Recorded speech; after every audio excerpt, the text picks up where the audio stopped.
Welcome to mega 9 TV. రాష్ట్రంలో కూటమి ప్రభుత్వం తీరు అద్భుతంగా ఉందని, ఇచ్చిన ప్రతి హామీ నెరవేరుస్తామని, పేదవాడి ఆకలి తీర్చిన ఘనత, సమయానికి పెన్షన్ అందించిన ఘనత కూటమి ప్రభుత్వానికి దక్కుతుందని బీజేపీ మాజీ ఎమ్మెల్సీ వాకాటి నారాయణరెడ్డి తెలిపారు. జగన్మోహన్ రెడ్డి అనవసరంగా నోరు పారేసుకుంటున్నారని, ప్రభుత్వం ఏర్పడి కనీసం సంవత్సరం కూడా కాలేదని ఆయన గుర్తు చేశారు.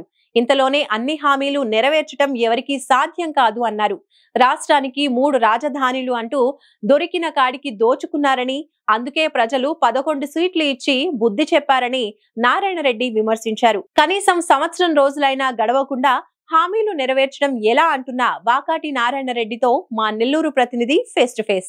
రాష్ట్రంలో ఇటు Janasena party, BJP party, Telugu Desam party కలిసి కూటమిగా ఏర్పడే ప్రభుత్వం ఇప్పటికి దాదాపు 110 రోజులు అవుతున్నప్పటికీ ఒక్క హామీ కూడా అమలు చేయలేదని చెప్పి, సూపర్ 6 పథకాలన్నీ ఫెయిల్యూర్ అని చెప్పి జగన్మోహన్ రెడ్డి తీవ్రస్థాయిలో విమర్శిస్తున్నారు. అదేవిధంగా రాష్ట్రంలో ప్రతి చోట కూడా ప్రతి నాయకుడు కూడా ఈ యొక్క సూపర్ 6 పథకాలపైన చర్చించుకుంటున్నారు. ఇప్పుడు దీనిపై మనతో మాట్లాడడానికి బీజేపీ రాష్ట్ర ఉపాధ్యక్షులు మాజీ ఎమ్మెల్సీ వాకాటి నారాయణరెడ్డి గారు మనతో. సార్ చెప్పండి, ప్రభుత్వం ఏర్పడి 3 నెలలు దాటినప్పటికీ సూపర్ 6 పథకాలు అమలు చేయలేదని, Chandrababu Naidu diversion politics play చేస్తున్నారని చెప్పి విమర్శలు వస్తున్నాయి. దీనిపై మీరు ఏమంటారు?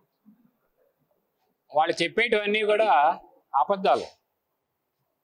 మేము అధికారంలోకి వచ్చి ఇప్పుడు 110 రోజులైంది. 110 రోజుల్లోనే సూపర్ 6 అని చెప్పని మేము అధికారంలోకి వచ్చిన తర్వాత చేస్తామని చెప్పినటువంటి కూటమి ఏదైతే చెప్పిందో, చంద్రబాబు నాయుడు గారు ఏదైతే చెప్పారో అవన్నీ కూడాను 110 రోజుల్లోనే సాధ్యపడుతుందా చేసేదానికి? వచ్చిన తర్వాత అంచెలంచెలుగా ఏది ముఖ్యమైనది చేయాలి, రెండవ ప్రాధాన్యత దేనికి, మూడవ ప్రాధాన్యత దేనికి అని ఆలోచన చేసుకుంటూ ముందుకు వెళ్ళాలి. దానికి కావాల్సిన నిధులు కూడా సమకూర్చుకోవాలి.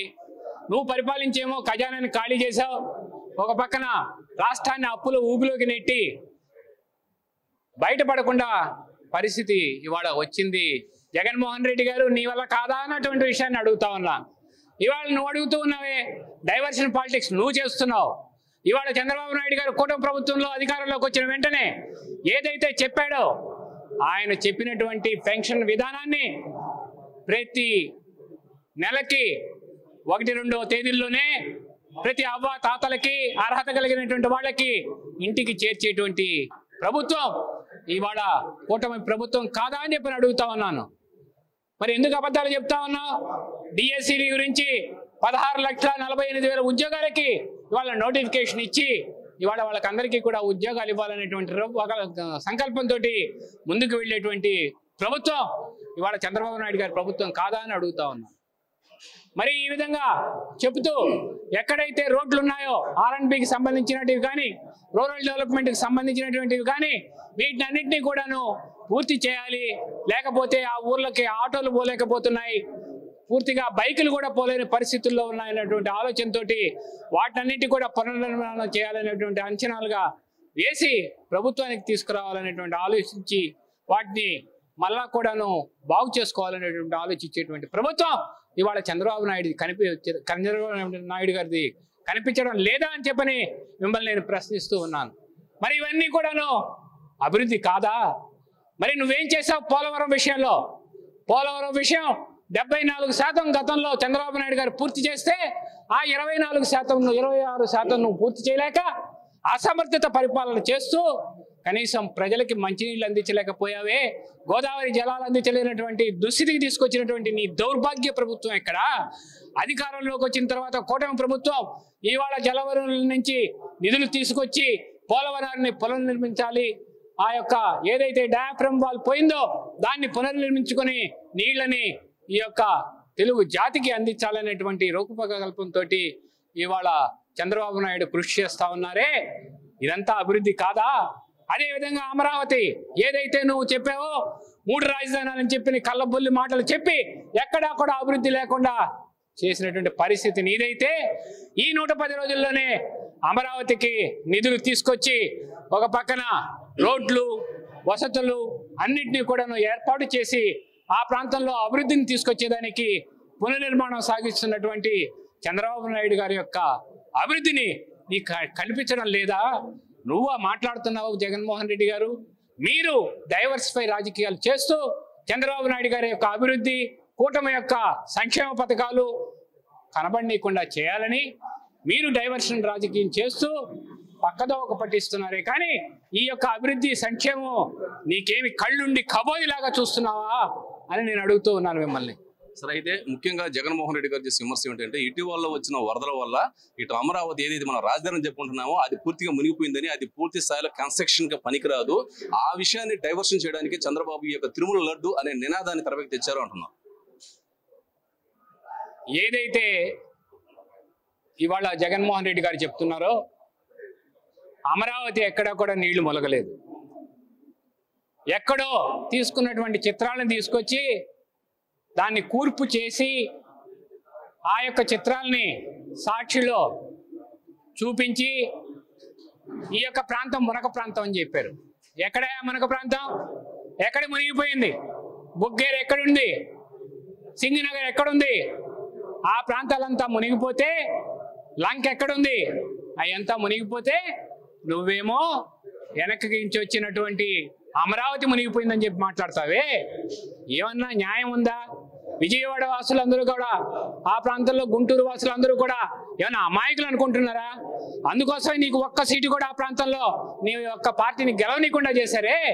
మర్చిపోయావా? ఎందుకయ్యా ఇంకా అబద్ధాలు చెప్తున్నావు? అభివృద్ధిని ఎందుకయ్యా అడ్డుకుంటున్నావు? సంక్షేమాలను ఎందుకయ్యా అడ్డుకుంటున్నావు? దయచేసి నీకు ఈ మంచి పద్ధతి కాదు అని చెప్పి నేను నీకు తెలియజేస్తా ఉన్నాను. వేచి చూడు, వచ్చి 110 రోజులు అయింది అధికారంలోకి వచ్చి ఈ యొక్క ప్రభుత్వం, కూటమి ప్రభుత్వం. 2 సంవత్సరాలు చూడు, 3 సంవత్సరాలు చూడు, ఏదైతే సూపర్ 6 అన్నామో వాటినన్నింటినీ కూడా పూర్తి చేసుకుని ప్రజల దగ్గర శబాష్ అని చెప్పి ఈ కూటమి ప్రభుత్వం అనిపించుకోవడం ఖాయం. మళ్ళా తిరిగి అధికారంలోకి వచ్చేది కూడా ఖాయం. నీలాగా ఎక్కడ పడితే అక్కడ ఇసుక అమ్ముకోవడం కానీ, లేకపోతే మైనింగ్ యొక్క ఏవైతే ఉన్నాయో రాళ్ళు రప్పులు అన్నింటినీ కూడా దోచుకోవడమే కానీ నువ్వు ఆ విధంగా చేసి ఇవాళ ఎక్కడ పట్టినా నీ ప్రభుత్వం మీద అవినీతి కేసులు విపరీతంగా ముందుకు వెళుతూ ఉన్నాయి. అదే కాకుండా మద్యం విషయంలోకి వస్తే అసలు డబ్బు చేతికి తీసుకుని బిల్లులు ఇవ్వకుండా, ఎక్కడ కూడా కార్డులు తీసుకొని మరి మద్యం ఇవ్వకుండా చేసినటువంటి దౌర్భాగ్య ప్రభుత్వం నీది. ఇవాళ ఎక్కడ పట్టినా కూడా సరే లిక్కర్ యొక్క పరిస్థితి అందరికీ కూడా అర్థమైపోయింది. ఏం తప్పులు జరిగాయి అన్నటువంటి విషయాన్ని కూడా ఇప్పటికే ప్రభుత్వం దాని మీద ఒక కమిటీ వేసి మరి దాని మీద కేసులు కూడా పెట్టడం కూడా జరిగింది అన్నటువంటి విషయాన్ని కూడా గుర్తుంచుకోవాలి. రాబోయేటువంటి రోజుల్లో ఏది ఏమైనా సరే, ఏది నిజాలు నిగ్గు తీర్చేదానికి ఈ ప్రభుత్వం ముందుకు వచ్చింది అన్నటువంటి విషయాన్ని నేను మీకు అందరికీ కూడా తెలియజేస్తున్నాను. నువ్వు చేసిన తప్పుల వల్లే నీకు ప్రజలు శిక్ష వేసి 151 ఎమ్మెల్యే గతంలో ఇచ్చుంటే ఆ 151 దాంట్లో 5 తీసి 11 ఎమ్మెల్యేలకే నీకు పరిమితం చేశారన్నటువంటి విషయాన్ని తెలియచేస్తూ, అయినా కూడా నీకు బుద్ధి రావడం లేదు. ఇంకా కూడా నీ ఇష్టం వచ్చేటట్టు మాట్లాడుతున్నావు. ఓపిక పట్టు, ఆ తర్వాత నిజంగా వైఫల్యాలు ఉంటే చెప్పు, అంతేగాని ఏదైనా కూడా సమయం ఇవ్వకుండా మాట్లాడడం మంచిది కాదు మిత్రమా అన్నటువంటి విషయాన్ని తెలియజేస్తున్నాను. రేపు నెల్లూరు జిల్లాకి కేంద్ర మంత్రుల పర్యటన ఉంది అంటే వాళ్ళు ఏ ఉద్దేశంతో రేపు నెల్లూరు జిల్లా పర్యటిస్తున్నారు? శ్రీనివాస్ వర్మ గారు ఏదైతే భారీ పరిశ్రమల శాఖ మార్చిలు కేంద్ర మంత్రివర్యులైనటువంటి నరేంద్ర మోడీ గారి కూటమిలో ఉన్నటువంటి ఈ యొక్క మంత్రివర్యులు ఇక్కడికి రావడం జరుగుతూ ఉంది. ఆయన మన తెలుగువాడు, మన ప్రాంతమైనటువంటి పక్కనే ఉన్నటువంటి కాకినాడ జిల్లాకు సంబంధించినటువంటి వ్యక్తి.